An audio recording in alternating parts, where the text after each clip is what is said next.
mensagem que é de uma, mas pode ficar tranquilo que eu não vou passar do horário. Não é verdade? Mas sabe quando você não está limitado no relógio? Quando você não está preocupado com o relógio? Esse seminário que eu quero realizar, que eu já estou, em nome de Jesus, buscando direção para esse seminário, vai revolucionar a vida de quem está no altar, que vai aprender o que é o altar. E nesse dia Deus tem falado muito conosco sobre essa questão do altar, que há pessoas satanificadas nos altares das igrejas. Pessoas que na verdade perderam a santidade, que não oram mais, que não meditam mais na palavra do Senhor, pessoas que não perdoam, pessoas que não amam, pessoas que na verdade são depravadas sexualmente, pessoas que estão mergulhadas na pornografia da internet. São pessoas violentas que falam mesmo uma contra a outra, e joga um contra o outro, e maltrata e fere, não tem relacionamento, tem dificuldade de perdoar, tem dificuldade de amar, e muitas vezes estão nos altares do Brasil, estão nos altares das igrejas do Brasil. E Deus está me dando uma direção de fazer um chamado seminário do altar. Nunca fizemos, já fizemos reunião no acampamento com o pessoal de louvor, de pessoal de dança, de teatro, de som, mas quero fazer algo que vai ser algo tremendo, tremendo mesmo, assim, a ponto assim da gente pensar antes de subir no altar, de pensar, eu vou tocar um instrumento desse aqui, eu vou cantar, será que eu tenho condição mesmo de subir no altar para cantar? Será que eu tenho condição de carregar a arca? Será que eu tenho condição mesmo de dançar na presença do Senhor? Será que eu posso mesmo mexer no som da igreja? Será que eu posso mesmo? Será que eu tenho condição para isso? Eu me santifico? Eu tenho buscado a Deus mesmo? Eu estou me santificando ou me satanificando? Falo palavrões, conto piadas imorais e depois subo no altar do Senhor. Não é isso. Deus não quer isso. Está errado. Então, a primeira pergunta que a gente tem que fazer é: como está o altar? Como está o altar? Como está o altar da tua vida? Como está o altar da tua igreja? Como está o altar do Senhor na vida de cada um de nós aqui? Ele está quebrado? Ele está sujo? Tem fogo estranho? Três coisas. Ele está quebrado? É uma pergunta. O altar do Senhor está quebrado? Um dos textos mais lindos do Antigo Testamento que eu gosto, um dos textos que eu mais gosto, é aquele da questão do confronto do profeta Elias com os profetas de Baal. Há uma situação ali em que os profetas de Baal, que eram muitos, quase 1000, em que eles passaram o dia, a parte da manhã toda clamando a Baal, e havia 2 altares, em cima lá do Monte Carmelo, havia 2 altares. Eu fico visualizando isso, viajando nesse texto. Tinha 2 altares, um altar que era de Baal, feito com um rego ao redor assim, com madeira, com o animal que tinha sido partido em cima do altar, desse altar de Baal, e tinha o altar do Senhor, que era da mesma forma, feito de madeira, que tinha um animal ali que foi partido e colocado ali, e que um reguinho foi feito do lado ali, para quando a água fosse derramada ali, não transbordasse para fora. Só que precisava de fogo. E aí os profetas de Baal ficavam clamando por fogo. Baal, mande fogo, mande nada. Aí foi dando 9 horas, 10 horas, 11 horas, meio-dia e nada. Aí Elias começou então a ironizar. Começou a ironizar os profetas. Quem sabe ele está de férias, quem sabe ele está numa viagem, clame mais forte ainda. E nada, e eles se cortavam com as lanças, e derramavam sangue, se cortavam com lanças, pequenas lanças, cortando o corpo ali em sacrifício a Baal. Até que Elias então disse: agora é minha vez, agora é vez do Senhor. E ele olhou, eu acho tremendo, é isso que eu acho tremendo nesse texto. Ele olhou para o altar e ele percebeu que o altar estava quebrado. Desde manhã até aquele horário ali, alguém talvez tenha esbarrado no altar, e ele estava torto, estava quebrado, tinha alguma coisa aí. Como que o fogo ia cair ali? Porque Deus trabalha na perfeição. E a palavra de Deus diz que Elias foi consertar o altar que estava quebrado. Só isso que eu acho tremendo. Eu acho maravilhoso isso. Antes dele pedir o fogo, ele arrumou o altar que estava quebrado. Ele consertou o altar. E aí então ele pediu que o Senhor derramasse fogo. Ó Deus de Abraão, de Isaac e de Israel. E aí então Deus mandou fogo. E aí consumiu o holocausto. E consumiu tudo que estava ali naquele altar. Precisamos consertar o altar. Quem está entendendo isso, diga amém. Amém. Como está o teu altar? Como está o teu altar? Está quebrado? É um altar quebrado? Deus vai mandar fogo nesse altar aí? O fogo do Espírito Santo vai cair no meu altar? Eu estou preparado para receber o fogo do Espírito Santo? Como? Se o meu altar está quebrado?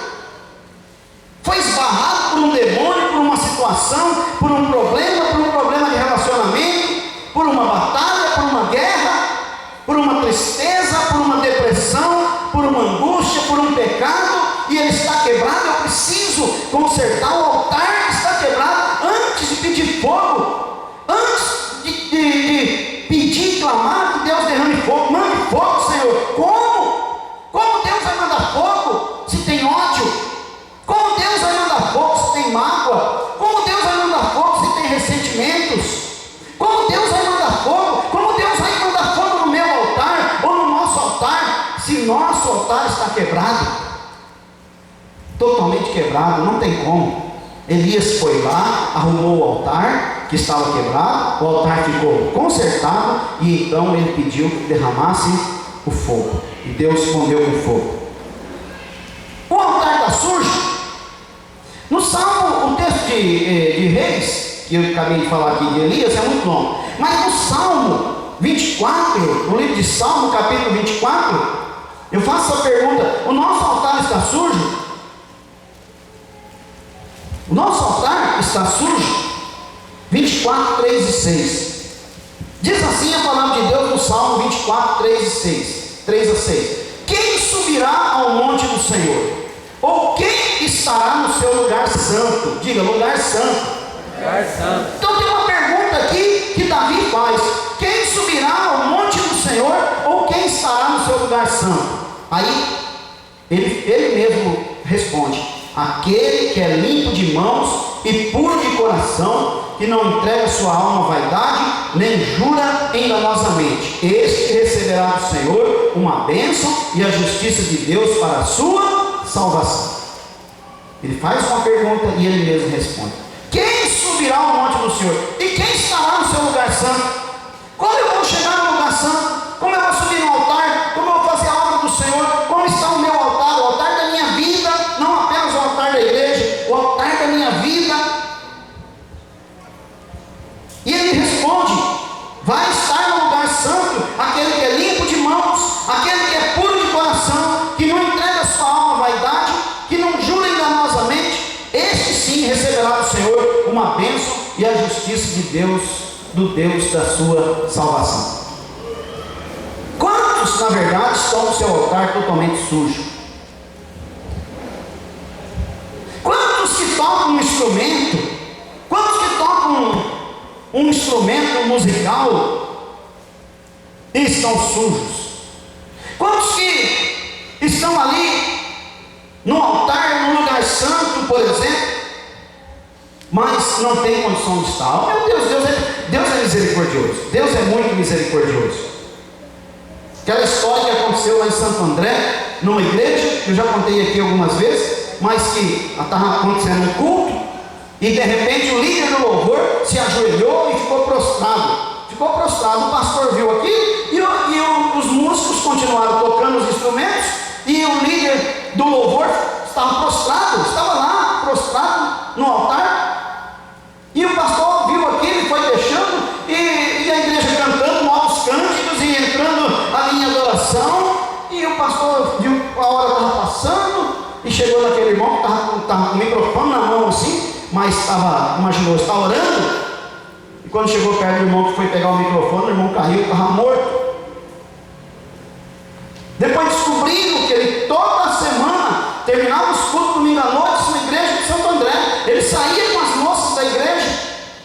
Ele estava no altar, ele era dirigente de louvor do altar e saía com as moças da igreja, se prostituía com as moças da igreja, era um prostituto e estava no altar ali cantando, e a igreja vai definhando, a igreja vai morrendo quando tem um tipo de coisa dessa. Vem uma maldição sobre a igreja, porque está sujo, não pode estar no lugar santo quem tem uma vida dessa forma. E ele estava morto. Deus é tão misericordioso, mas aconteceu isso há 3 anos atrás em Santo André, aqui perto, 200 quilômetros daqui. Quantos não vivem nada daquilo que estão pregando? As mãos estão sujas pela corrupção, pelo suborno. O coração está totalmente sujo pelas piadas imorais e pornografia que se vê. Ninguém está vendo, mas Deus vê tudo. E o diabo também vê. Não vê tudo ao mesmo tempo, como Deus, porque ele não é onipresente, nem onisciente, nem onipotente, mas Deus é. Mas Deus vê todas as coisas. Glória. Não adianta esconder nada do Senhor. Nós temos que ter a noção de que o altar é santo. Nós temos que respeitar o altar. O altar da nossa vida espiritual e o altar da igreja, o altar do Senhor, o lugar santo. Não podemos brincar com as coisas espirituais. Aqui fala também o terceiro ponto. Como está o altar? Tem fogo estranho? É um fogo que não é o fogo do Espírito Santo, que não é o fogo de avivamento. Onde está o avivamento? Onde está o poder do Espírito Santo? Hoje de manhã eu estava falando na escola de líderes, e eu estava dizendo para todo mundo ali, que não é pela quantidade que se fala, não é pela quantidade que se canta, não é pela quantidade, é pela qualidade, é pela unção de Deus, pela unção do Espírito Santo que as coisas acontecem. É ou não é?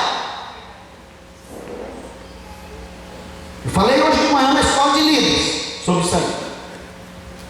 Para o pessoal lá, uma nova classe que começou aí.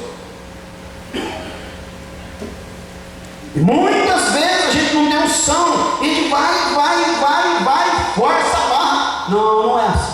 Não é, nós temos que aprender. Não é assim, não. E eu vou dizer uma coisa: o Espírito Santo está aqui. Aleluia. A palavra de Deus diz: onde 2 ou 3 estiverem reunidos no meu nome, eu estou no meio de vós. Jesus está aqui, o Espírito Santo está aqui, o Pai está aqui, a Trindade está aqui. Agora ele está de braço cruzado, porque nós não sabemos adorar, e às vezes vamos adorar sujos, fogo estranho. É um texto lá de Levítico, capítulo 10, de 1 a 3. Levítico 10, de 1 a 3, aconteceu uma situação que foi a mesma coisa que aconteceu ali em Santo André. Foi justamente isso aqui que aconteceu em Levítico, lá no Antigo Testamento, há tantos séculos atrás aí. Olha o capítulo 10 de Levítico, 10, de 1 a 3. Ora, Nadab e Abiú, filhos de Arão, tomaram cada um seu incensário, e pondo neles fogo, e sobre ele deitando incenso, ofereceram fogo estranho perante o Senhor, o que ele não lhes ordenara, o que o Senhor não ordenou, o que o Senhor não tinha ordenado. Então saiu fogo de diante do Senhor, e os devorou, e morreram perante o Senhor. Disse Moisés a Arão: isto é o que o Senhor falou, dizendo: serei santificado naqueles que se chegarem a mim, serei glorificado diante de todo o povo. Mas Arão guardou silêncio. Nadab e Abiú, da linhagem sacerdotal, da linhagem levítica, queriam dar prosseguimento à geração de Arão, morreram porque entraram no santuário, no Santo dos Santos, oferecendo no incensário um fogo estranho. Geralmente, quando os sacerdotes entravam naquele lugar, no Santo dos Santos, ele entrava com uma corda amarrada na cintura, e também com umas campainhas que fazia barulho essas campainhas. Quando ele entrava, as pessoas que estavam lá de fora, os outros sacerdotes, se eles ouviam o barulho das campainhas, eles sabiam que os sacerdotes que estavam lá estavam vivos. E se na verdade eles não ouvissem o barulho das campainhas, é porque aquela pessoa já tinha morrido. Então eles puxavam pela corda aquele corpo, porque ninguém podia entrar ali no lugar santo, no Santíssimo, chamado Santíssimo. Ninguém podia entrar. Não é verdade? Tem um pregador que pregou sobre a arca. Aqui é a arca. Isso aqui é uma réplica da arca. A arca era mais ou menos isso aqui. Diferente um pouco. É uma réplica. Isso aqui é a arca. Tinha uma arca dessa, a arca mesmo de Israel. A arca foi levada para uma casa. Foi levada na casa de Abinadab. E a arca ficou muito tempo na casa de Abinadab. Muito tempo ficou lá.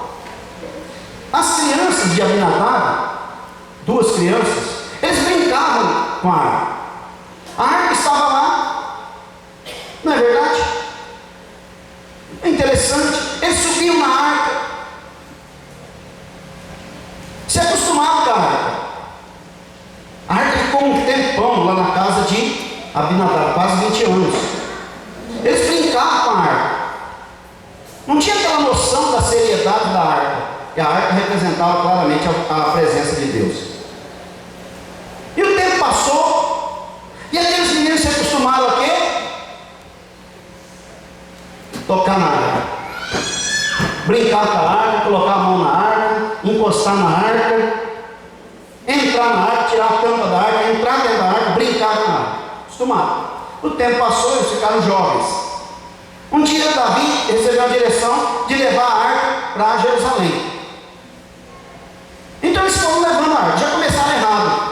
Colocaram no carro de boi. É errado, porque o livro de Êxodo, Levítico, dizia que tinha que ser levado no ombro dos levitas e não no carro de boi. E foram. É justamente por isso que não era para ter levado. Porque numa certa ocasião, quem aqui já andou de carro de boi? Muitas pessoas, são pessoas lá da década de... Só o Jorge, que é mais novo, né, Jorge? Mas o outro 10, década de 40, 30, né? Glória a Deus, né? Década de 20, você é da década de 20? É 40, 50. Mas eu já andei de carro de boi, carroça. Tivemos em Francisco Macedo no Piauí, alugamos lá a carroça lá para as crianças andarem ali na carroça, ir para o sítio na carroça. As crianças estavam no avanço, as crianças também da cidadezinha lá também. Aí você sabe que a estrada cheia de buraco, vai para cá, vai para lá, você quase cai, né? Quase cai. E a arca estava em cima. E os meninos, que já eram rapazes, estavam onde? Em cima do carro. A arca está na minha casa. A arca está na minha casa, né? A arca, a presença, que representa a presença de Deus, está lá na minha casa. Eu conheço a arca, ó. Ó a arca. Ó. Eu até entrei dentro da arca. Colocaram em cima do carro de boi e foi. E Deus olhando aquilo. Deus olhando aquilo, indignado. Você acha que Deus não fica indignado com certas coisas que se vê em cima do altar? Deus estava indignado. Já começaram errado, e tudo aquilo que começa errado, acaba errado. Não é verdade?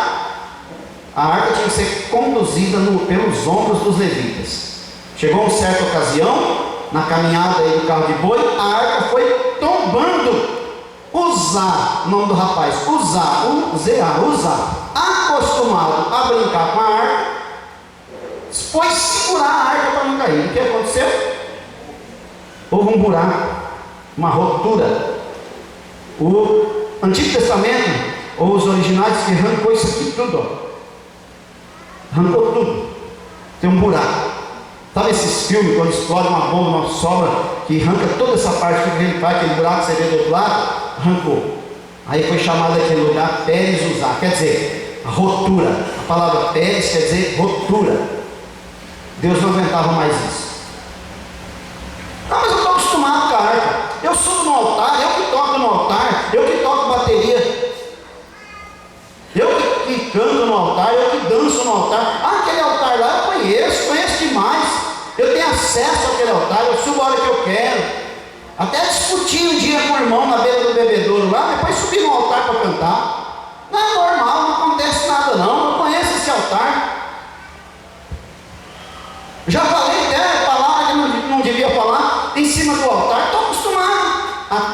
chega o momento da ruptura. Até que chega um momento em que Deus se cansa e Deus abre uma ruptura. Foi o que aconteceu com Uzá, brincando com o altar, brincando com a harpa, brincando com a presença de Deus. Agora, o que eu ofereço ao altar? O que eu ofereço no altar, que é a minha vida, ou no altar do Senhor, ou no altar da igreja? O que eu ofereço? Lá em Malaquias capítulo 2, se você abrir tua Bíblia em Malaquias capítulo 2, você vai entender. Estava lendo isso aqui hoje, eu achei isso aqui tremendo. Malaquias 2:6. Abre a tua Bíblia. Glória a Deus. Perdão, Malaquias 1:6. Abre a tua Bíblia aí. Malaquias 1:6. Amém? Quem achou? Diga amém. Malaquias 1:6. Olha só isso aqui. O filho honra o pai e o servo o seu amo. Se eu, pois, sou pai, onde está a minha honra? Quem aqui já chamou Deus de pai? Levanta a mão. Quem orou dizendo pai? Papai. Papaizinho. Ó Deus, papai. Louvado seja o teu nome. Adorado seja o teu nome. Papai, eu te glorifico, eu te exalto. Papai, eu te amo. Papai, dependo de ti. Quem aqui já fez uma oração assim? Papai. Jesus me ensinou. O judeu não chamava Deus de pai de forma alguma. Era um desrespeito. Você não vai encontrar nada no Antigo Testamento, ninguém chamando Deus de pai. É de Yahvé. Yahvé. Ninguém. Quem ensinou a chamar Deus de pai foi Jesus. Senhor, nos ensina a orar. Me ensina a orar. Tá bom, vou ensinar. Quando vocês forem orar, vão dizer assim: Pai nosso que estais no céu, santificado seja o teu nome. Venha a nós o vosso reino. Seja feita a tua vontade, assim na terra como no céu. Quem ensinou a chamar Deus de pai foi Jesus. Moisés nunca chamou Deus de pai. Abraão nunca chamou Deus de pai.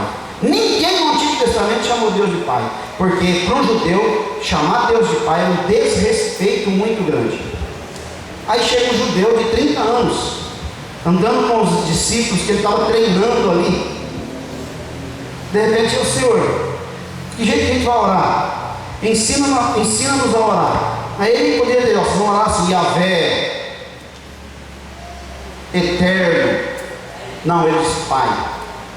Pai nosso. Aí Paulo vai mais longe ainda. Jesus chama de Pai. E o apóstolo Paulo, quando escreveu Gálatas, foi mais longe. Ele disse: o nosso espírito clama Abba Pai, que no aramaico quer dizer papai. Mais longe. Qual foi o pai que se sentiu constrangido quando o filho chamou de papai? Papai. Quem aqui? Qual foi o pai que se sentiu constrangido? Meu menino, que negócio é esse? Me chamando de papai? É pai. Não é? Chamando de papai? Não é assim? Às vezes fica constrangido. Papai, você é meu papai. É muita intimidade. Chamar de papai é muita intimidade, não é? Paulo diz: quando o Espírito, ele diz, o nosso Espírito clama: ah, papai. Quer dizer, papai. Minha outra tradução diz mais ainda: papaizinho. Papaizinho. Não é verdade? Então,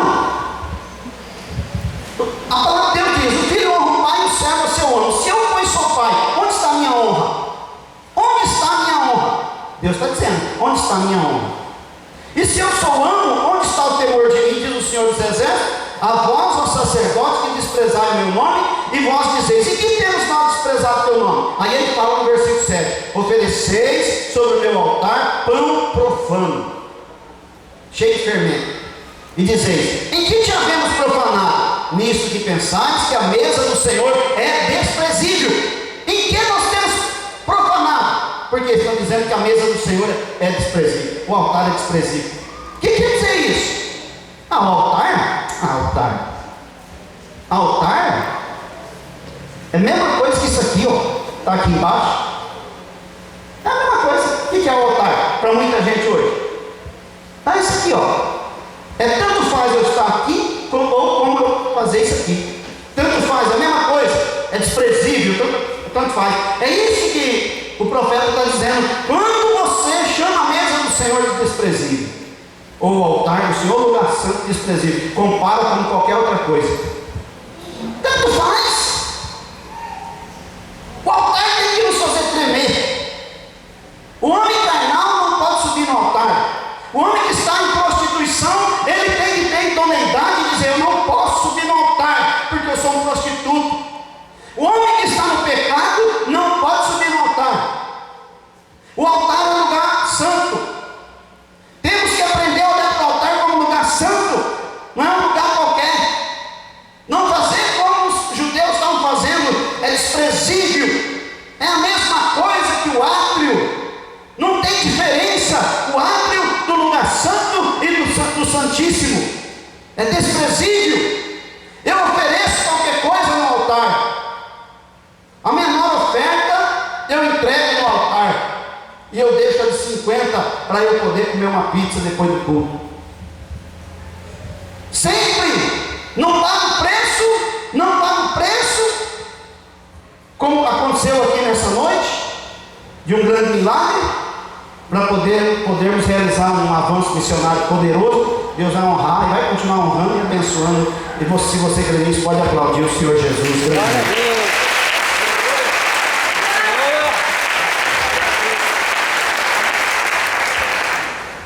Em que te havemos profanado? Aí o profeta diz: nisso, profeta não, o próprio Deus está dizendo: nisso que pensais que a mesa do Senhor é desprezível. Versículo 8: pois quando ofereceis em sacrifício um animal cego, isso não é mal? Está fazendo uma pergunta: isso não é mal? Não é, o Levítico não diz, e ele que é para oferecer um animal que não tenha marca nenhuma, que não seja lesado em nada. Agora tem um animal cego, leva o animal cego para oferecer ao Senhor. É a adoração cega, é a vida cega, é a postura cega, o estilo de vida cego. Oferece para o Senhor, faz de qualquer jeito. Você quer ver eu ficar triste e falar: irmão, vai lá orar lá. Eu? Agora, se estiver no pecado, fala: se um irmão falou para mim: ô apóstolo, eu não vou poder, eu não estou legal. E isso aí está certo. Mas não despreza o altar do Senhor. O altar é privilégio. Se você está bem, veja o altar como privilégio. O altar é privilégio. Agora, se está no pecado, fala: olha, eu passei com uma luta grande hoje, eu não tenho condição de subir no altar. Aí sim, aí está certo. Não é verdade? Isso é bonito fazer isso aí. Agora, às vezes as pessoas menosprezam o altar. E Deus não quer isso. Deus quer que, na verdade, a gente valorize o altar, ame o altar, não idolatre o altar. Então, nós temos que tomar cuidado, porque senão a gente pode correr em cima do altar. Se eu estiver no pecado em cima do altar, eu posso correr em cima do altar. Se eu estiver tratando o altar de qualquer forma, eu posso morrer em cima do altar. Posso perder minha vida em cima do altar. O altar é um lugar sério. Há muitos lugares aí que o altar das igrejas virou palco. O altar não é palco. O palco é show. Numa festa de peão de boiadeiro aí, aquilo é show. As pessoas vão cheias do alcoolismo, da prostituição, da idolatria, da miséria, da violência, das doenças transmitidas pela prostituição. Eles não se preocupam em subir no palco. Não tem preocupação nenhuma. Eles não têm vida para isso. Então faz de qualquer jeito. E aí, toda coisa errada vai rolar ali embaixo. Todo tipo de coisa errada. Tivemos um casamento ontem. Que delícia. Olha, eu preciso, na verdade, quando chegar e pegar o programa do casamento de ontem. Que muito bom. Em meia hora eu fiz o casamento. Gostei demais. Super organizado. Deu para trazer uma palavra tremenda, abençoada. E depois teve uma balada. A noiva dançou com o pai. Ele pode dançar com o pai dela, ué. Se o Claudinei quiser dançar com a Zuleika lá dentro da casa dele, pode. É a mulher dele. O Levi, Claudinei. Ele viu? Muito tempo atrás, dançarino de tango. A gente sabe disso, né, Levi? Não tem problema não. é a sua mulher. Você fala, abraça a sua mulher. Você não tem que abraçar a mulher dos outros, mas a sua você tem que abraçar. É a sua mulher. Põe uma música gospel lá e vai lá, meu irmão. Né, irmão? O Toninho, na aula de escola de líder hoje, a irmã se matando lá, 15 minutos. Oh, meu Deus.